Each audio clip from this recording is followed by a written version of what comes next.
WPFW, Washington.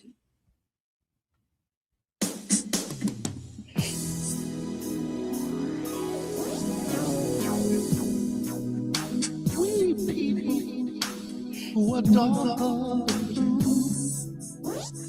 don't let us hang around this town and let what others say come true. We're just good enough. They all think a boy's grown up. Good evening, everyone in WPFW land, everyone listening. Oh, I am muted. How am I muted? Oh, I'm so sorry. There we are. Okay, got it. Thank you. You know how this goes when you've got a one woman show. Sometimes things are going to be missed, and it's Friday and it's nice outside. So of course, you know I want to be gardening, but here we are in Darker Than Blue, another episode of Darker Than Blue. Thank you so much, everyone, for joining me. It is May 1st. Happy International Workers' Day. I appreciate you for joining, and this is a special episode of Darker Than Blue. You know how we talk about politics in this show for the people who you just heard Brother Curtis Mayfield say are darker than blue. Well, what does that mean? We talk about politics from the perspective of the people who are on the ground doing the work. And that is why this show is special, because this is the Arts and Culture Mayoral Candidates Forum. Here in Darker Than Blue, we always talk about how electoral politics can be iffy, but on the local level, very important. So I'm putting my money where my mouth is, and I'm ready and excited to hear from the candidates running for mayor here in Washington, D.C., for mayor of the District of Columbia, and to learn about their vision for the future of the arts landscape in this city. So today we have with us so far Vincent Orange, and we are scheduled to have Robert Gross and Ernest Johnson joining us as well. But Vincent Orange is with us right now. Mr. Johnson is on the way. Welcome, Mr. Orange. It's a pleasure to meet you. It's definitely a pleasure to meet you, and I'm very honored and pleased to be here with you this afternoon. Fantastic. So here are the rules, and I'm feeling like we should wait a few minutes before to make sure that the other candidates come on, so that we only go through the rules one time. You know how I don't like repeating myself, y'all. So we're going to wait for our other candidates to join. So let's talk just a little bit about why we decided to do this here in Darker Than Blue. Because as I said, we can't talk about politics without talking about the people who you will vote for at the local level to address the needs of yourselves, your families, and your communities. And electoral politics can be iffy and disappointing, particularly on the national level. But on the local level, there are some very interesting and very important conversations that have to be had between the people and the politicians that they are deciding who to vote for. So why shouldn't we be involved in this conversation, particularly on International Workers' Day, when we can talk about how working class, poor, and even young and seniors who we don't think of as being a part of the cultural landscape really do contribute to that landscape. So we have now been joined by another one of our candidates, Mr. Ernest Johnson. Thank you so much for joining us. Excuse me. And do we have word on our third candidate yet? Okay, that's fine. So we have two of our three candidates, Mr. Vincent Orange and Mr. Ernest Johnson. So let's get into the rules and let's get this party started. All right. All mayoral candidates who received a ballot access, according to the DC Board of Elections, April 24th list of candidates were invited. Participating candidates have been divided between today's show here on Darker Than Blue and May 5th. The rules of the forum are as follows, and these rules will be the same on May 5th on another show here on WPFW as they are tonight. So you will hear these rules again. Each candidate will have 90 seconds to answer each question, which will be asked by me, your moderator. There are 5 questions total, and I will call each candidate's name to provide a response. Candidates will hear a chime at the end of the 90-second period, indicating they must conclude their answer immediately.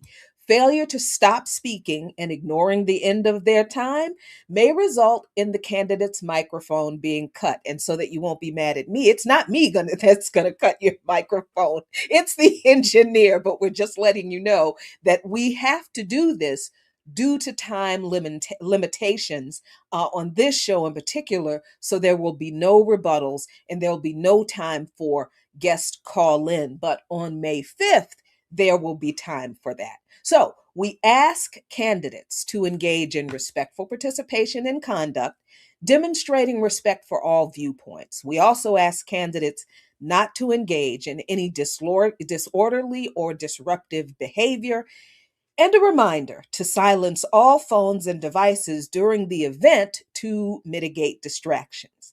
And I will mute my own phone just to make sure that I am following our own rules. All right. And with that, let's get started. The first topic that we will address is supporting cultural workers. Now, gentlemen, this will be a 2-part question, so please be sure to fully respond. Arts and artists are central to what makes Washington, D.C. a vibrant and globally recognized cultural city. Despite this, the displacement of artists remains a persistent challenge. How will you ensure artists and cultural workers, particularly those who are working class and poor or at risk of displacement, can afford to live in DC and remain in DC as housing costs continue to rise? So let me ask Vincent Orange first. That is the first part of that question that I'd like you to answer first. And then the second part of the question is, what strategies will you put in place to protect the heart, soul, and lifeblood of DC amid increasing private development and corporate influence? Mr. Orange. Well, first and foremost, thank you very much for inviting me here this evening. And, artists are not an accessory to DC. They are the soul of the city and a critical part of our economy. So first you talked about housing. I will expand affordable live-work housing by dedicating a large portion of the Housing Production Trust Fund and public lands specifically for artists, cultural workers, and creators, especially those at risk of displacement. The Housing Production Trust Fund, we get $100 million on an annual basis, so it's just a matter of priority. Second, you talk about how we will provide an avenue for artists to stay in the city. I will strengthen our CBE, our Certified Business Enterprise Participation in the Creative Economy. I was the one that took CBEs from $0 to $481 million.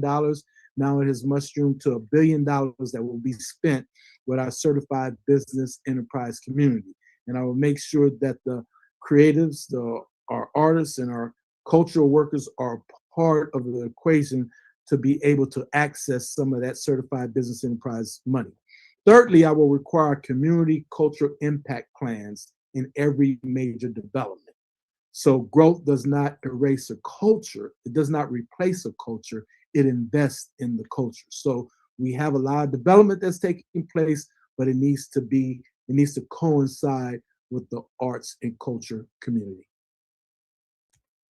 Thank you so much. And now you, Mr. Johnson. And remember, this is a 2-part question. How much time do we have to answer this question? Unfortunately, 90 seconds. 90 seconds. Well, listen, first of all, thanks so much for inviting me. Always good pleasure to see my friend Vincent Orange. on the platform. He's always going to show up for you. Has all of the agency and technical expertise. Has been on the council for I guess about 13 years. Done a lot in Washington D.C. So I'm happy to have him here. Thanks so much for the call. Reminded me I have to get on my staff. I honestly did not have this on my radar. I got the call. I thought this was for another date, but I got the call. I just walked in. That's why I'm just like that. I was out shopping, but because you called, and I do appreciate and respect WPFW because of my long-term history in the city. So let me just start off by saying, first of all, I'm a native Washingtonian. I managed Murray Bird's first campaign for mayor. He appointed me to the DC Apprenticeship Council. I have a long history in radio broadcast. I worked with Kathy Hughes when I took over the Peter Green show on WOL back in the day. I created the show on WAMU that is the Politics Hour. When I was a student at American University, it was called Community Dialogue. After I created it, then Mark Plotkin came as a host, Derek McGinty came as a host, and then you have now Kojo Nande and Tom Sherwood. So I remember Kojo when he was over at HUR trying to convince everybody that Caribbean music was better than R&B. So that's a whole nother story. But I created that show, and then I worked at WHUR for a number of years. So I have a heart for the arts. I was a concert promoter at one time in my early career. I promoted the Whispers, Smokey Robinson, Denise Williams, Roberta Flack, at Constitution Hall, Norfolk, Richmond.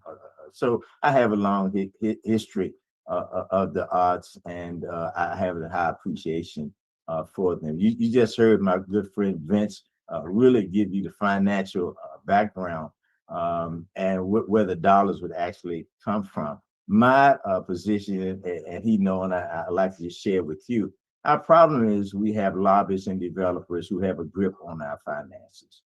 Our money is going to Miami to support nightclubs. We are sponsoring rap careers in California. We are producing a lot of stuff in New York on DC taxpayers' dollars. And the next mayor of the District of Columbia has to have a level of accountability. We have a $22 billion budget, 30,000 employees. This is the job that calls for someone with public courage that is willing to hold people accountable.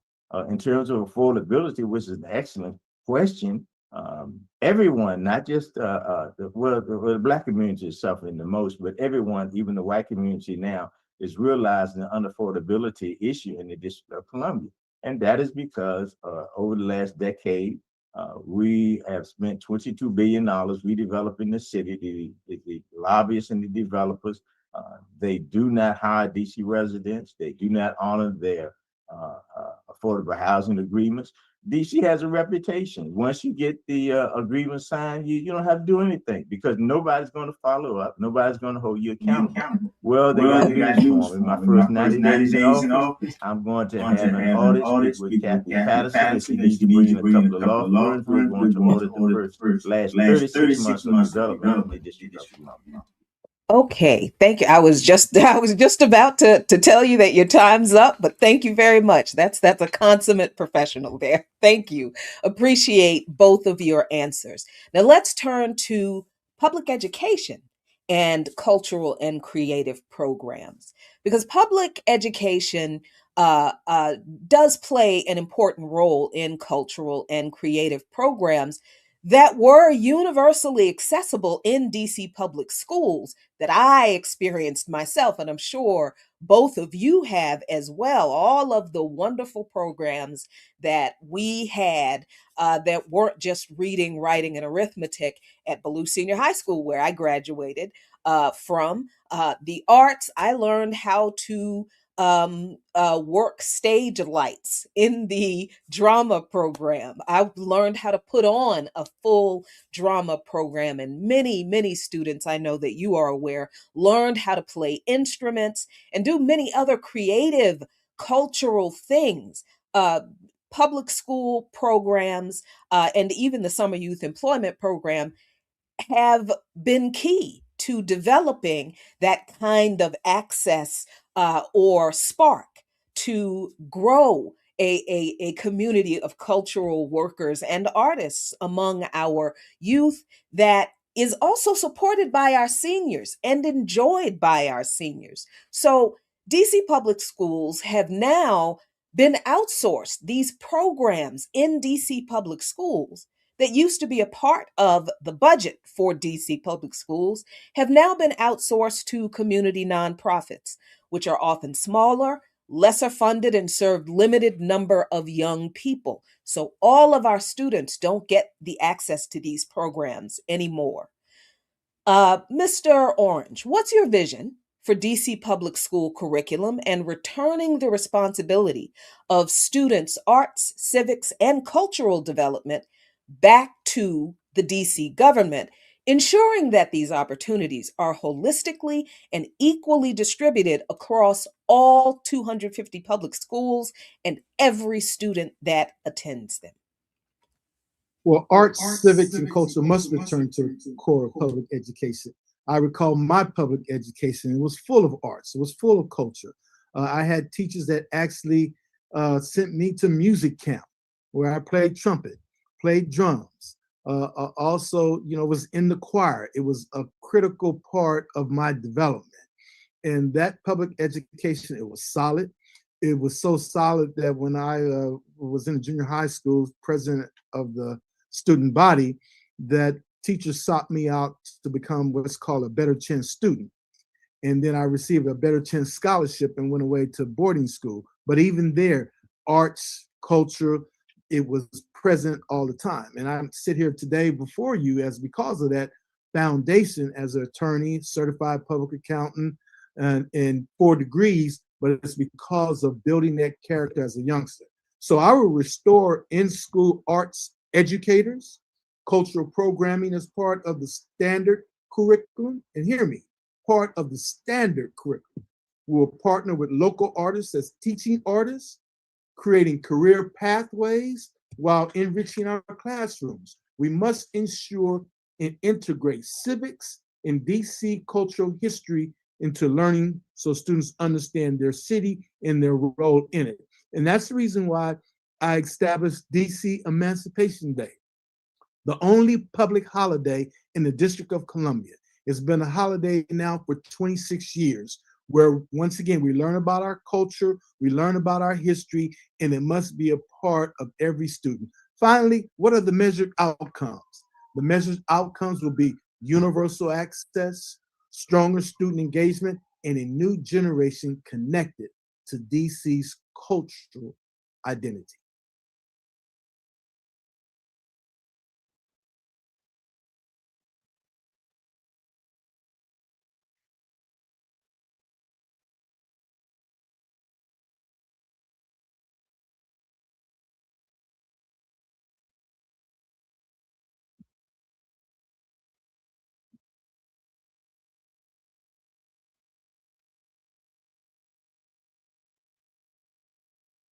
Well, in fact, the similar to what Vincent Orange was just commenting on, I went to Shaw, Banneker, and Cardozo High School before I went to the University of Maryland and Harvard. At Shaw is where I began playing the drums and the trumpet. I was yeah, it was the exact same thing, but now I don't think I was proficient as you, Vince. I could only play tapped on the trumpet, and I had one or two little rhythm on the drum. So I had to leave the music scene alone. That wasn't my calling, but I have a deep appreciation. Okay, all right. I have a deep appreciation for the music. Same problem, Jackie, is that We spend $1 billion a year educating our children. And we have a 54% dropout rate, 35% truancy. The resources are just not where they should be. I remember Vincent Reed was superintendent of schools. We had 80,000 kids. The budget was 300,000. We tripled that budget, and we're not getting the outcome and the results.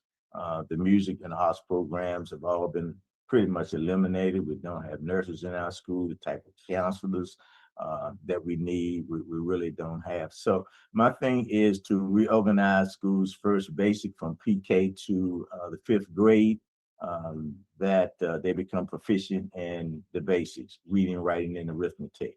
Those are the basic foundations of learning. If you are not proficient in those, by the time you get to the 6th to the 12th, you're going to struggle and more than likely drop out of school. From the 6th to the 12th, I want to introduce STEM, and I want to put vocational training back in all of our schools. And I'm glad that you reminded me, because I will be honest, I had not considered that reinstitution of the music programs. But now that I'm on your show, I will consider adding that back into the schools as well. I like to be authentic and as honest as I can. STEM and vocational training has been my #1 priorities, but I think the arts are very important. Just got an invite to a new track and field up at Duke Ellington, where my daughter graduated from before she went on and got her degree from Smith University. But yeah, it's really important. But again, we have this grip on our finances, and we have to get that grip off of our finances. All of our money is not going anywhere near where it's supposed to go. And I'm finding out as running for mayor how deep this problem really is. I thought I knew it, but I'm finding out it's a lot deeper than I actually thought.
Yes, absolutely. I will fully fund the dedicated revenue for DC commissions on the arts and humanities as required by law. As an attorney and CPA with a Master of Laws in Taxation, I understand the budget. We are a $22 billion government, of which 11.7 billion is generated by DC taxpayers. And we're now facing a budget gap. But really, we don't have a money problem. $22 billion for 700,000 residents, we have a management problem. And we're trying to do too much. And we're, like you said, we're dipping in other funds. We're dipping into the dedicated revenue for the Commission on the Arts and Humanities to do other things. So when I come into office, day one, I'm going to establish a revenue alignment commission. We're going to line up all our dollars in column 1. In column 2, we're going to see what are the intended purposes of those dollars. Column 3, are the intended dollars being spent for the intended purposes.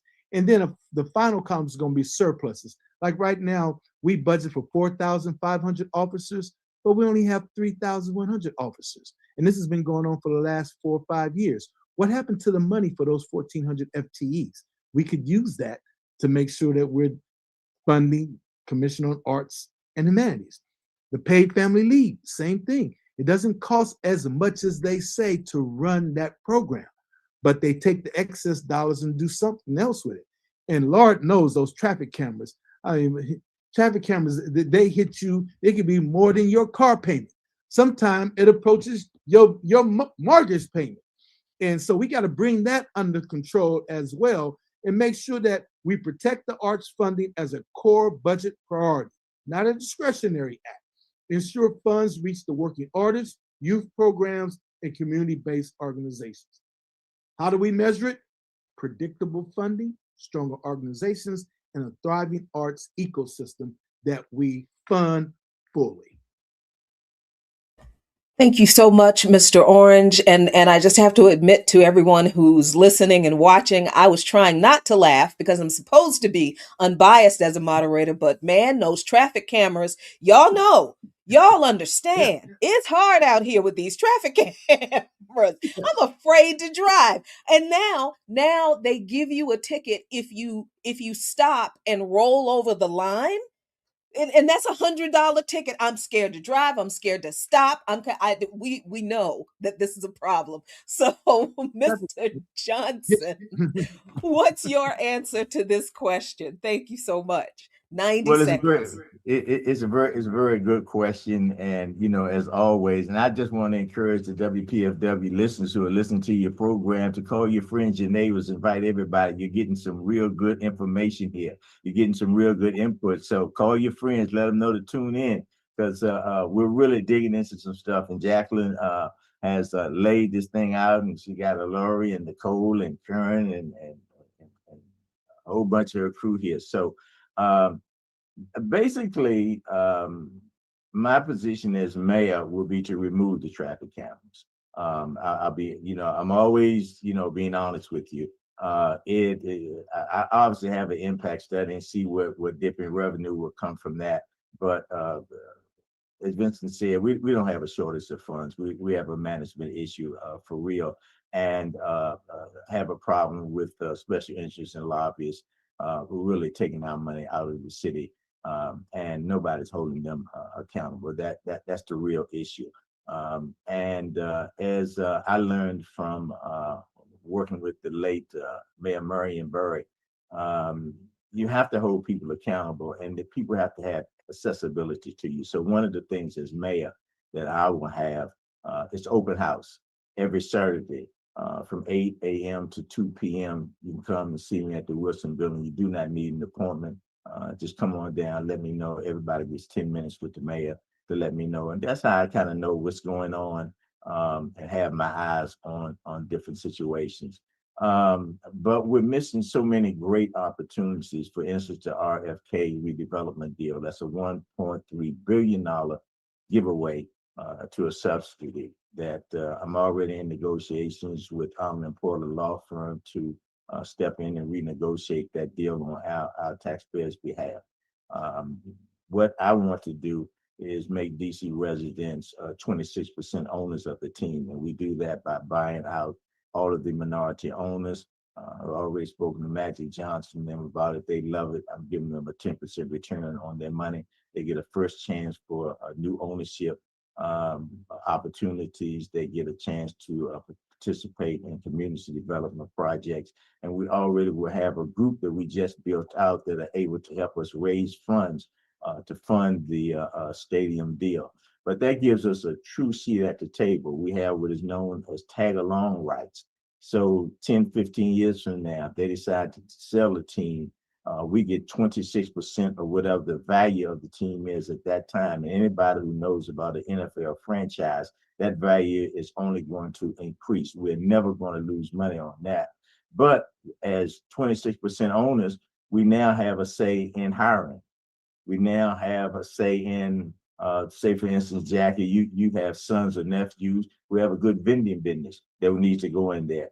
Now you have a opportunity to go in there. The deal that was negotiated by Bowser and approved by the city council only gives us some jobs and some so-called affordable housing at some time in the future that we know we can't really count on, because we're not even holding these local developers accountable, let alone talking about holding Josh Harris and them accountable. So it's all about people respecting your perspective, understanding that you have the knowledge and expertise. And those are the things that I really want to reel in. These are great generational wealth changing opportunities that we can't continue to blow about some phantom jobs or some fake affordable housing that we really don't see. So that's the type of mayor that I will be. That's the type of thinking that I bring to the table. Okay. And you will begin to see that our city will be transformed. This is the nation's capital. We're going to put Dubai and Abu Dhabi and all those All right. places in Saudi Arabia. Time. All right. Thank you so much. Appreciate you. All right, topic 4, and I just want to note here. Oh, I'm so sorry. It is 30 minutes past the hour. Please forgive me. So it's time for the WPFW station break. We don't have a station break today. We can go through that. Yeah. Fantastic. Thank you. Good, because I'm having a good time. I hope you all are enjoying this conversation. I hope you are learning from this conversation. So let's move on to the next topic, as I must note that I do love that you brought up the idea of community control over the football team. I'm just going to leave that. Thank you very much. Topic number 4, arts as a cultural investment. In 2019, the district released a comprehensive cultural plan intended to guide investment across agencies and communities. And I know that you both have partially already answered this question, but following the COVID-19 pandemic, many of its recommendations were not fully realized. Mr. Johnson, how will your administration revisit and implement this plan, the District Comprehensive Cultural Plan, to expand accessible, free citywide arts and cultural program that we grew up with in this city and that we don't have anymore, and reconcile current policies around curfews, policing, and displacement of artists, youth, and that also affect seniors as well? Well, Jacqueline, I always like to be authentic. My expertise and background is in finance, economic, public safety, and communications. So I will obviously have to bring in an artistic director, deputy mayor for arts and culture that has the type of expertise that you're demonstrating here with your team. That is what I want, local people who really know to advise me. I'll make the decisions. I'll get the dollars. All we need to do is just sit down, have the conversation. You enlighten me as to what's missing, what's not happening, what hasn't been happening, what needs to happen, and then I'll pull it together. And I don't believe in lying or blowing smoke. So I'm going to say, hey, look, well, we can do this right now. We need to do some other things before we can do that, or whatever the situation is. But art and culture is very important. A lot of people don't know, District of Columbia, we own and control a number of sites in the District of Columbia. Howard University is owned, Howard Theater is owned by the District of Columbia government. The National Theater is owned by the District of Columbia government.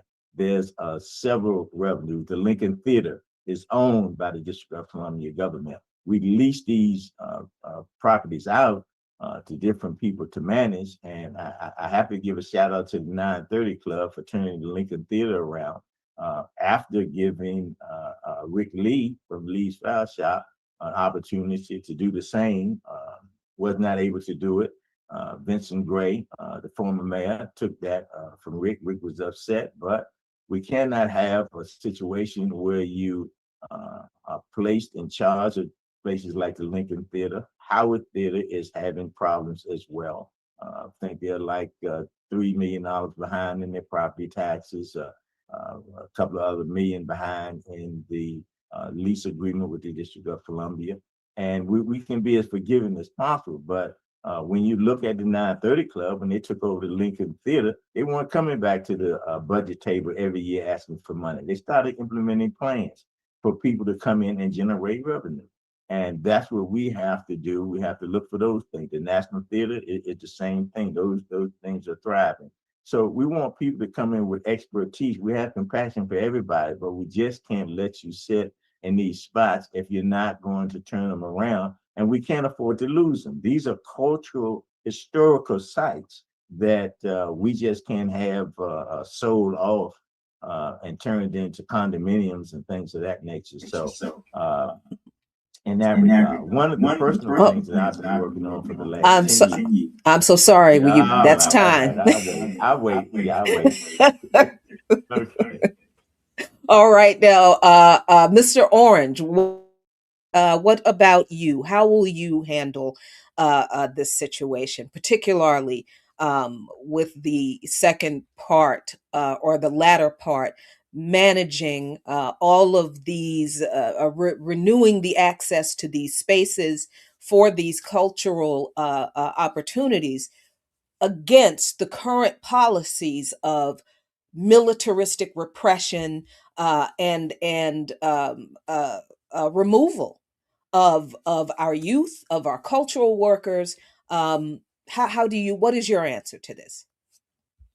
Well, first and foremost, I'm going to take the 2019 cultural plan. We will revisit that plan, update the plan, and fully implement it. I will lead a cross-agency cultural strategy for housing, schools, parks, economic development, so arts are embedded in how we build and govern the city. But I think the good thing here is, last night I was at the Lincoln Theater. Shaw Main Street had a big event. Today, earlier, I was at the Ben's Chili Bowl when they did the reopening. They shut down the block right next to the Lincoln Theater. After we finish up tonight, I'm going to go to the Atlas Performing Center to see the John Lewis story. And so it's being engaged in these facilities itself, knowing how they operate, knowing how to improve its operation, but at the same time, expanding free, citywide, cultural programming in every ward, aligning policies, public safety, youth engagement, and cultural access so they work together and not against each other, ensuring artists, youth, and seniors are not displaced, but included in the growth. So we all must grow together. And how are we going to measure this outcome? We're going to measure it through more access, more participation in a city where culture is visible and accessible to all. But we have the foundation, we have the facilities. All we need is leadership to bring it all together and make it work for the benefit of all and not for the benefit of the few. And especially, it must work for the residents of the District of Columbia. Too many times our facilities are rented out or is closed to the residents of the city. And I've had that problem when I'm putting together the DC emancipation events. The government wants to charge me an arm and a leg, but this is our history that we're celebrating. And you act like you want to shut down our celebrations. And I'm not knocking the Cherry Blossom Parade, but man, they get a Cherry Blossom Parade any and everything they want. All the money, Destination DC, Events DC, they fall over backwards. But they will not do that for DC Emancipation Day. And that is a problem, that is a concern, and that's something that I'm going to address when I become the 8th mayor of the District of Columbia. Thank you so much. I think it is very, very important that you mentioned the 8th mayor. We've only had 7. Understand how important that is for the history of a city, as important as Washington, D.C. is, with the population, the number of people in this. We've talked about this history before on this show, but I want you to really sit with that for a moment, because we're going to get into that history again on another show. But we have to get to topic 5 now for our 2 candidates. And that is venue and affordable space. Again, this has partially been answered already. But Mr. Johnson, tell me, how will you prioritize investment in DC residents, from young people to seniors, as creators and future cultural economic drivers of the city, leveraging schools, recreation centers, libraries, and underutilized properties? Well, let's be honest first, Jacqueline. They're going to leave me a mess. They're already mad that I'm going to be the next mayor, and they're not going to try to make it easy for me. So let's just put that in perspective. Um, my first job is, like I said, closing the doors on our funds getting out of here, conducting an audit of all of our financing, showing that we are financially astute, that we're on top of our finances, that all of our programs are working as they should be, that the dollars are going where they should be, and that we have a full accounting for everything. I think once we begin to do that, we'll begin to realize that we have enough funds to do anything and everything that we want to do. One thing in particular is the $2 billion lead pipe replacement program that was approved by the city council. That is a backdoor ratepayer increase. That's why your water bills are going up. I'm going to revoke that immediately. My first day in office. We need lead pipe replacement, but I can get a $500 million pilot program from EPA. Our taxpayers do not need to fund that. Also in that program, I've noticed that we have a number of people who really are not from the community being subcontracted to do that work. And that leads me to one of the other expenditures that I'm going to alleviate from the budget, which is sanctuary city funding. I spoke about it last night. We were at the Office of Campaign Finance mayoral debate, and I stated it then, and I'll restate it again here. I cannot, in good conscience, continue to fund sanctuary city status. We are putting up illegal immigrants in hotels, $250 a night.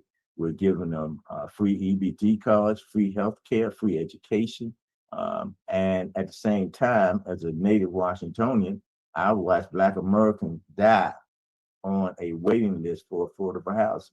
I just cannot, in good conscience, continue to watch this type of activity that I think is directly to dilute the Black vote in the District of Columbia. And so when we do reinstitute this $500 million lead pipe replacement program, I'll be assured that our minority contracts will be the first to get the jobs. Our returning citizens will be included in that as well to get the training and the opportunities. Our vocational training students will be a part of that as well, and our certified minority contractors. This is a job that requires public courage. This is not really about good speeches. And if you notice the candidates they're backing, we've had this discussion amongst all of the mayoral candidates where they have on all these just one or two candidates. Well, these are the people who are backed by the special interest. They want these people in office because these people are not going to do anything to stop that money flow. They're not going to cut off the spigot. A person like me, they know it's going to cut it off and it's going to stay off. And all of the funds in our budget will go to improve and enhance the nation's capital, make it the most beautifulest city on earth. That is what my goal is. And that's why I'm going to hire immediately in my first 90 days, 3,000 of our young people. I don't want to go with my time. How much time I got? All right. Okay. Yeah. Well, as we talk about here, venue and affordable space for creative use, we need to understand that we already own the infrastructure. We own it. So that means that we have dominion and control over the infrastructure. Now we need a leader that is not afraid to activate the use on behalf of the residents of the District of Columbia. So I will unlock schools, recreation centers, libraries, and underutilized public properties as creative spaces for residents of all ages. It pains me when I drive by recreational centers that actually I worked hard to reopen and don't see us on the playing fields, seeing other folks in the city playing soccer, seeing other folks in the city playing baseball, but it's not us. And so, for me, as the executive of the District of Columbia, I'm going to make sure that after our use of public facilities for rehearsals, for performances, for exhibitions, for homework camps, for reading assistance and writing assistance is open for the citizens of the District of Columbia. We're going to create neighborhood-based cultural hubs in every ward.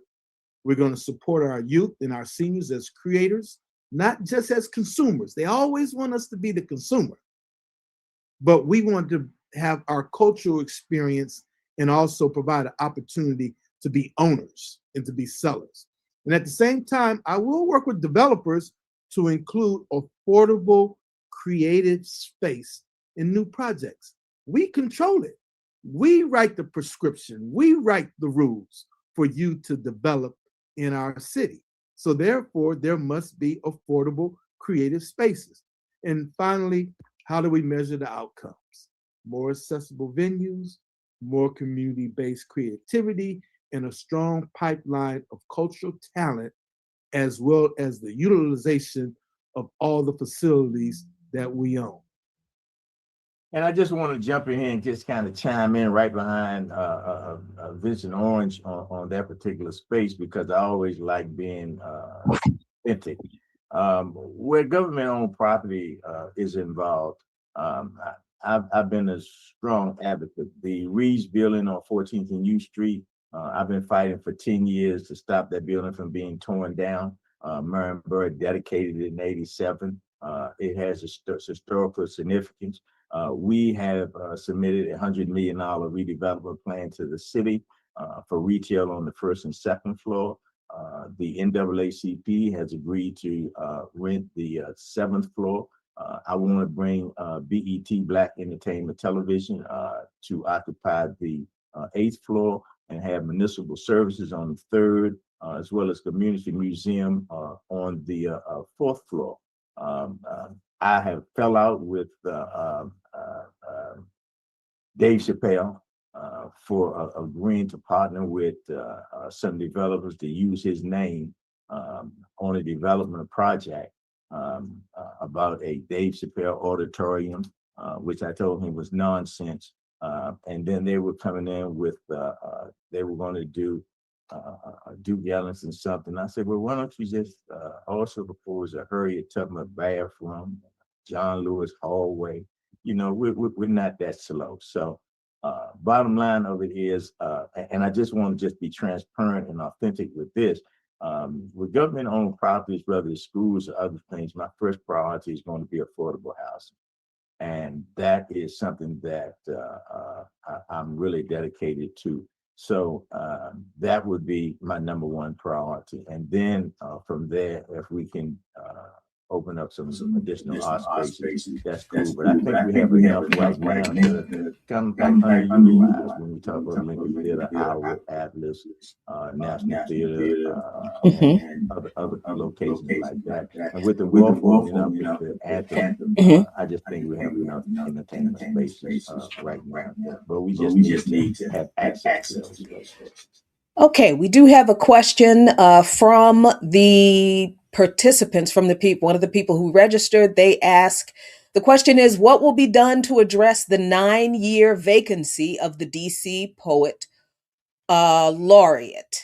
And that because we have additional time, because we only have 2 candidates here, that will be the last question. But if you would indulge me, I want to ask this question before I want you to answer the last one. Both of you mentioned the issue of immigrants at some point in your answers. And you mentioned them in the context of them being an impediment to Native Washingtonians being able to access spaces and opportunities that what little do exist, but the public spaces that do exist. You both mentioned sort of the idea of immigrants being in the way, or accessing services where native DC residents cannot. I want to ask both of you if you understand that the problem with the financial crisis, if you want to call it that, in DC, as in regard to where this $22 billion is allocated, is the issue of private capital having control over local money. And you understand that this private capital doesn't care about the immigrant community, because capitalists don't care about immigrants or anyone they consider in the lower classes, and that they use as exploitable labor. I want to ask you both, do you think that the focus on addressing the issues for access to DC natives is more of an issue of, as I believe Mr. Orange said, and both Mr. Johnson, you said it also, removing control of these private corporate capitalist entities from DC's budget so that DC residents allocate the money to where we know it needs to go, as opposed to framing immigrants as the impediment to what DC residents can and cannot receive? Mr. Johnson, you first, and then Mr. Orange. Yeah, yeah. Well, I really want to jump in there. I think she called me first. I think she called me first. I think she called me first. Just 5 seconds. Called me first, bitch. Hold on. I did call Mr. Johnson first. Mr. Thank Johnson, you. keep Thank your you. answer short. Thank you. Mr. Orange, then you will Thank be you. able to answer. Thank you. Okay. It's not private equity that's the driving the problem. Our budget, $22 billion, about $15 billion of that is generated from our property taxes, our sales taxes, and other internal revenue sources that we generate independently. And those sources are going out to developers, lobbyists, and other people who are not residents. They're profiting from that.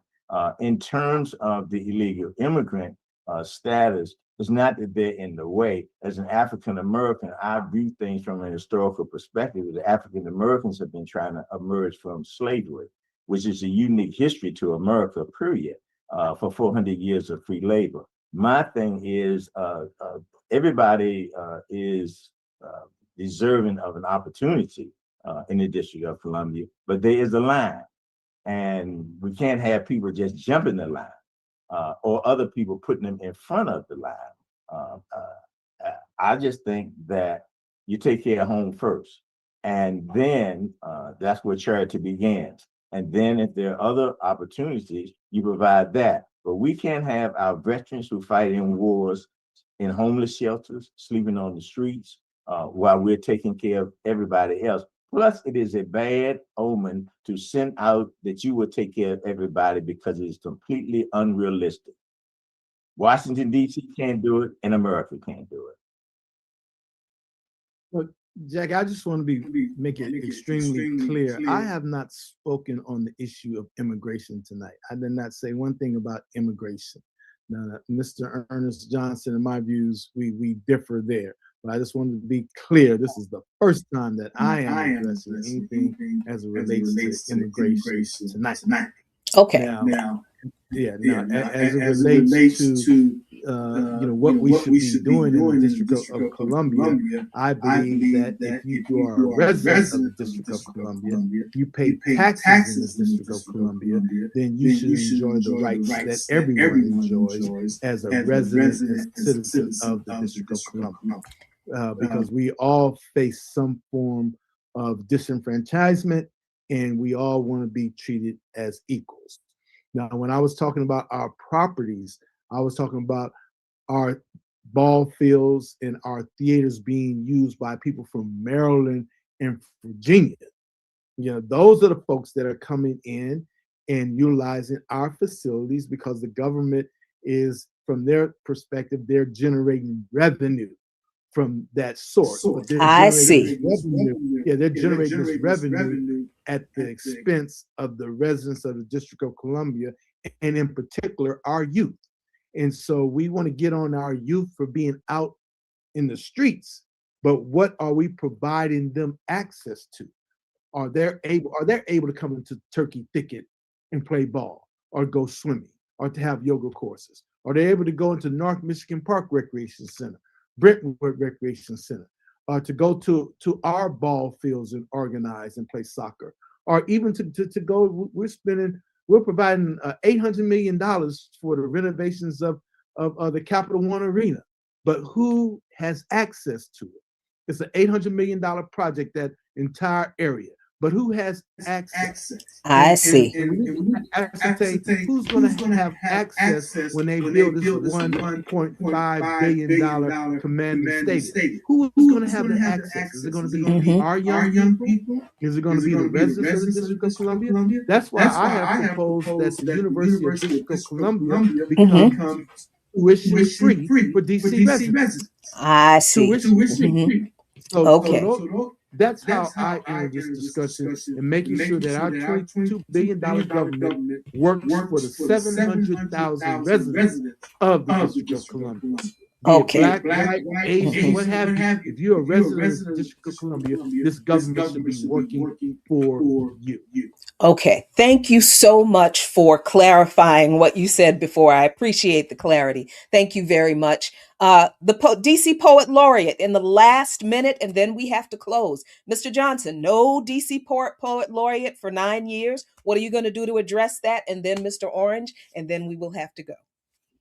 I'm going to let you and Mr. Orange advise me on what I should do for the next poet laureate. How about that? I will keep that answer short. All right. So, Mr. PFW. All right, Well, Mr. Orange. I already have a candidate. Her name is Lillian Green Esquire. And I would push her for that position. She's worked extremely hard over the years, and I think that she would be a great poet laureate for us here in the District of Columbia. We need her, so I would push her in a 9-year absence. A 9-year void is unacceptable.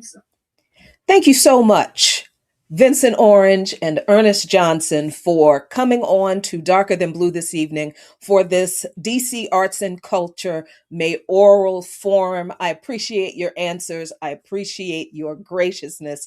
And I appreciate you, listeners and viewers of Darker Than Blue. Thanks so much for joining. As always, a luta continua. The struggle continues. But if we keep fighting and telling the truth, Victoria Acerta, victory is certain.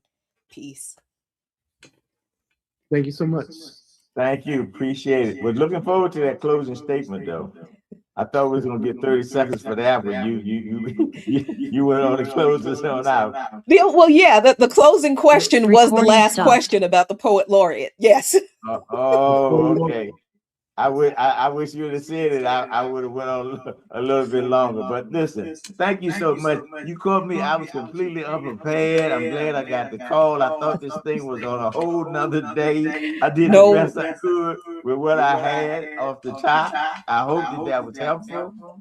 Mr. Johnson, that's what I do every day. So okay. That's fine. Oh,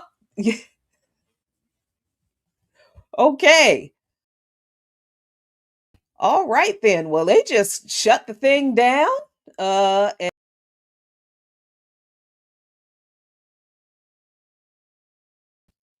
yeah, they just shut the thing down and closed it. And they were probably, the way they were talking about, oh, this is your team. No, I was asked to do this. I didn't know if I wanted to do it, but I was really curious to see what they would say. I was curious to see who would show up, because they invited all of the candidates and 3 agreed to be on this show. When they asked me to do this, I got on a meeting with them and I said, are y'all sure? Are y'all sure you want me to do this? Because I don't think you. So one of the ladies who organized this, she was like, no, I listen to your show all the time. I love you. You would be perfect. And I didn't know that they would actually space it out over 2 shows. So I didn't even get to announce that the next forum would be on May 5th at 3 o'clock on Mozzie's show. Um, so yeah, it was very interesting, and I was thrown for a loop by Ernest Johnson's disparagement of immigrants. I just, as soon as he said illegal immigrants, I was like, this motherfucker, damn it to hell, these old ass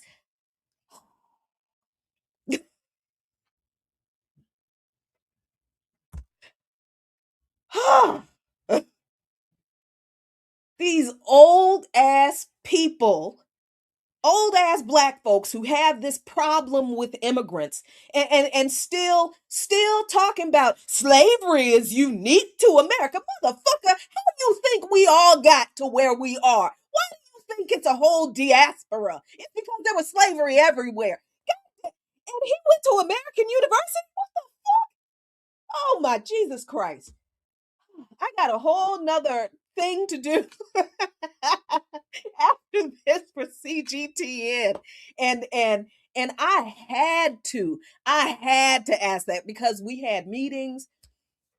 We met with Mozzie, the host of the show of Something to Say, where the next candidates will be on their on his show on Tuesday at 3 o'clock. And Mozzie is just a when they gave us the topics, I immediately just idea dumped everything that I know about why this situation really exists. I just put it all on there. So Mozzie sees my responses and he writes very succinct questions that reference DC law and policy that has been violated to create this kind of so it was really, really interesting that Mozzie knows the legislative background for all of this bullshit. And I just know the ideological situation of capitalism and slavery.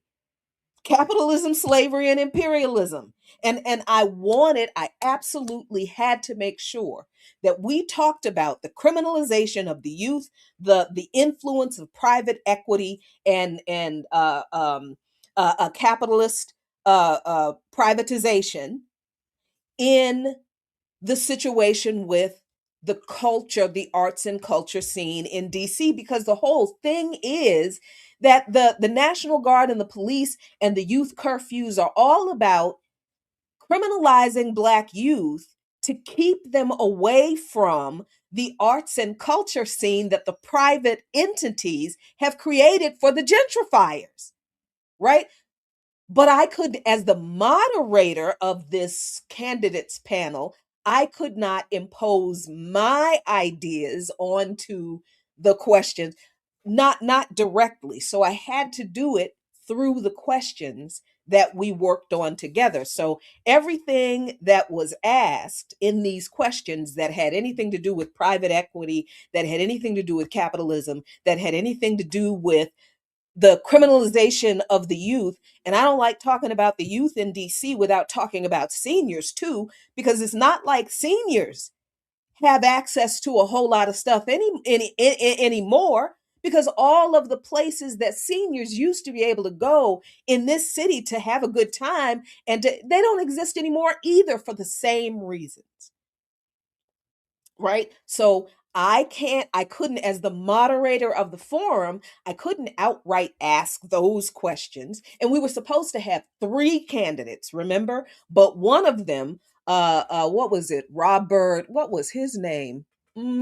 Robert Gross. Yeah, he just didn't show up. He didn't answer the phone. He returned calls. He just disappeared. So we ended up with 2 candidates instead of 3. So we had a little bit more time toward the end for me to sneak that question in about the illegal immigrants. So I wanted to do this kind of as an experiment for myself. So I absolutely know that I don't want to do it again. All right. So I think that is what works for me now when somebody presents an opportunity for me to do something new and different that I've never done before, I weigh the ideological consequences of it. What if I do it? What would it mean for Luqman Nation? If I do it, what would it mean for Black Liberation Media? If I do it, what would it mean for BAP? Right, especially BAP, because although I am a journalist, I am the chairperson of the coordinating committee of the Black Alliance for Peace.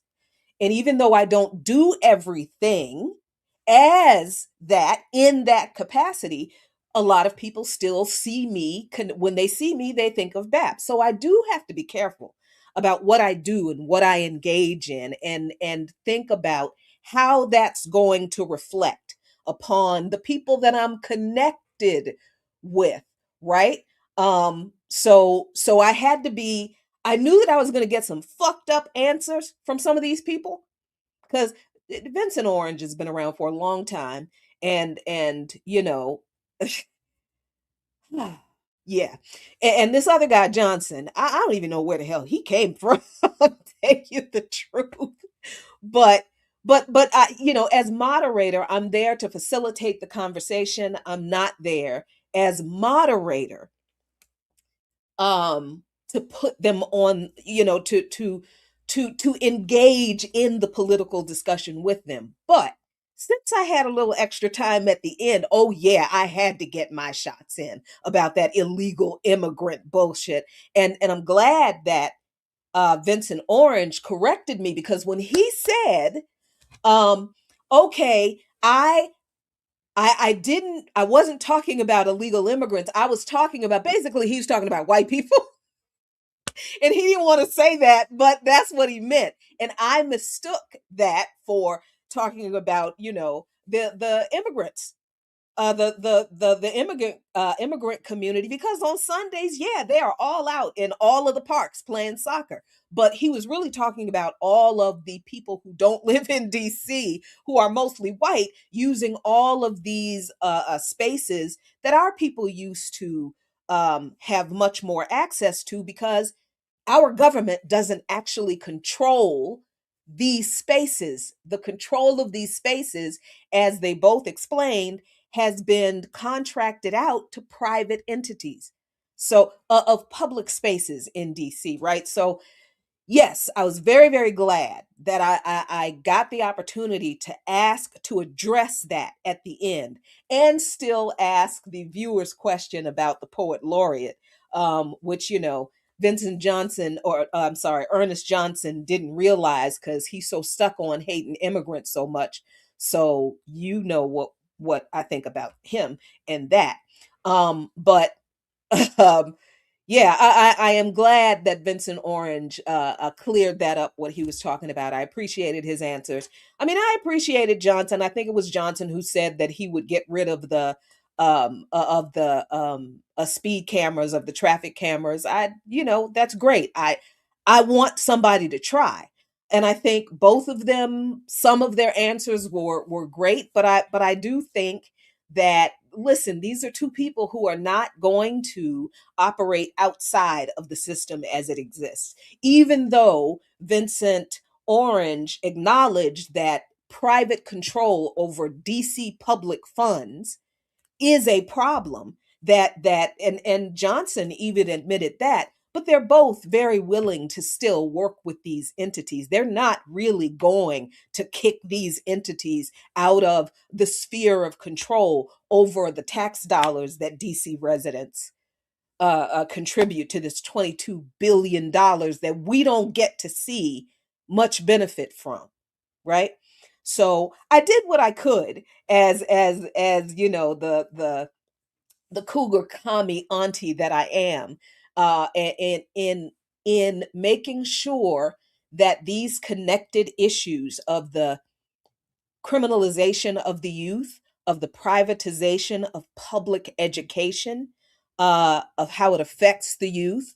Um, I um, I really wanted to include the issue of private equity and capitalist control, or developer, the control of the developers over the DC budget against the needs and the desires of the people who create the budget, the taxpayers of this city. So I did the best I could. I hope it went well. I hope the organizers of this thing aren't really, really pissed at me because I threw that question in at the end, but there was honestly no way I was going to let that go. And I think y'all saw the look on my face when that man said the shit he did about illegal immigrants. I ain't gonna never let that shit go. Whether I'm the moderator of a panel, whether I'm in church, whether I don't care. I would have been wrong as hell if I sat there and looked and saw that I had 6 minutes left and I didn't get So that's what I did. We'll never do. Nope, not doing it again. Not doing this again. We see what we're working with. Do you see what we're working with? And if this is the best that we can come up with out of the candidates that we're voting for mayor, and I think Orange might be, maybe. I haven't didn't have the chance to talk to Janice Lewis George. I really hoped that she would be one of the ones who would participate in this panel, but she's not. I hope that she participates in the May 5th one because I really want to hear what she has to say in a forum like this about these particular issues. But if I were to vote, which I haven't done, except for like voting for the raise in the minimum wage for tipped workers that the DC City Council overturned twice, even though the residents of this city voted for, wanted to talk about that, couldn't talk about it because that wasn't this forum, right? Not the questions that they wanted us to ask. But yeah, if I were to bother voting, I would only consider Vincent Orange and maybe Janice Lewis George, because this you see what we got, and I'm convinced that most candidates in this country are exactly like this. So I think I've done my duty to the dialectical process in participating and being a moderator in this candidates forum and in trying very hard to stay true to my revolutionary principles. Um, but I shall not do this again because I really can't stand being that close to motherfuckers like this. I really can't. But I hope it was helpful for you. Oh my God, my head hurts. I gotta go. Okay, I'll see y'all later.